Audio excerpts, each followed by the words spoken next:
Hello, folks. It is June 7th, 2013. We are here to kick off the 5th annual Northwest Pinball and Arcade Show. I'm here with Dan Halligan, and we are excited because we have moved into the Tacoma Convention Center right in downtown Tacoma, and we are just loving it. It's a beautiful space.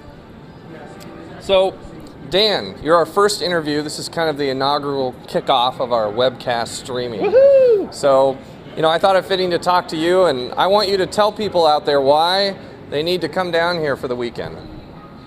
It's a fantastic event. We have 400 games all on free play for people to spend hours on, trying out all kinds of games from really the 40s up until today, both pinball games and video games.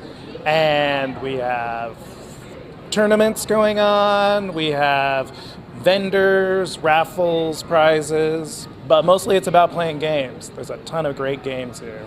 And speaking of games, we are a family-friendly show. Absolutely. And we love to have kids down here. So why should someone bring their kids? Well, I would say it's to show your kids the games you played when you were younger, in your youth, and get them kind of stoked on trying them out. Because most kids are used to playing the home console games with their thumbs and not being very active. These are big games with beautiful artwork, buttons and joysticks they can pound on and play on, and they offer more of an experience than a home gaming console would. There's a ton of kids in there right now, and they're playing their hearts out. They're loving it. So now we've got some news people here, right? Yeah. Channel 4 and Channel 13 are down here. The Tacoma News Tribune, I think the Seattle PI. Everyone's coming to check out the show. So you're a promotions person. What other kinds of things have you done to get the word out? We ran a very large promotion campaign for the show this year. We did 2,000 posters, hired a postering company. We took out a lot of advertising. We did a lot of stuff through social media, through Twitter and Facebook, just to get the word out about the show. It worked really well. We brought in a lot more people from out of town. I think the reputation of the show going on for so long has helped too. Brought in a lot more out of town visitors that are down here staying in the hotels in Tacoma, as well as a lot of local people. And for you people out there, Dan and I both got into this because we're both collectors. We love pinball machines, we love arcade games. So Dan, I'm going to ask you, what's your favorite pinball machine and your favorite arcade game? Oh man, I hate questions like that. No, me too. I think I'm going to make it a little wider because I have two favorite pinball machines. I have Black Knight because I played that as a kid, and it was the second pinball machine I bought. And I think that was one of the pinball machines that kind of changed the game for pinball, and I still love playing it to this day.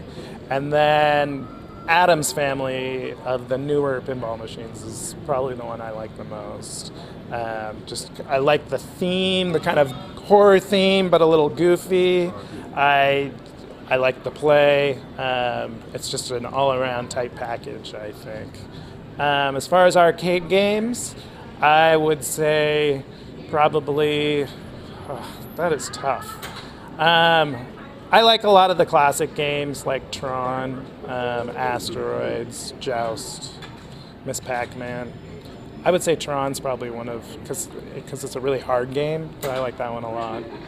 Yeah, Tron does get really difficult. Yeah, and it has 4 mini games in one, which I like. One cool thing too is this is the first year we've had the biggest pinball machine ever made, a Hercules, here. You should come down and see this. The pinball is actually a pool cue ball. It's so big. It's bizarre how huge it is. Yeah. No, and along with the Hercules, we have a bunch of other rare games.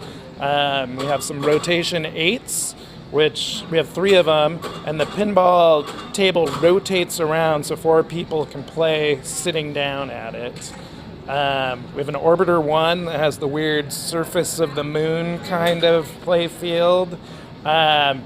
We had the brand new Predator pinball machine. I think there was only 250 of those made. Yeah, I think I heard there's a game called Naughty Boy, an arcade game that I think it's like the only one ever made. Possibly. Yeah, I'm not sure about that. Yeah, I was talking to the guy who... There's some very rare ones and some old 70s ones. And then there's some kind of one-of-a-kind ones, like the Duck Hunt pinball machine that the Predator guys made. So yeah, there's some cool rare stuff along with all the classic games. So come on down. It's I believe $20 a day, Yeah. $50 for a weekend pass. All the games are on free play. We're open tonight till 11:30, tomorrow from 10 a.m. to 11:30 p.m., and Sunday from 11 a.m. to 3 p.m. Is that right? Sounds right. We might open earlier than Actually, I think it's 10 a.m. to 3 p.m. on Sunday. And Sunday is a little better price if I remember because Yep. it's not a full Price day. drops to $15. Yeah, so please come on down and support us. This is a non-profit outfit that we're all volunteers. None of us are paid to do this. All the money goes into paying to just make the show happen. And anything that's left, we're awarding it in scholarships to people studying mechanical engineering fields or engineering type things that are what pinball and arcade machines are all about. So please come down and support us. It's all for a good cause. Anything else you want to say? Come play games and have fun. All right. We'll see you at the game.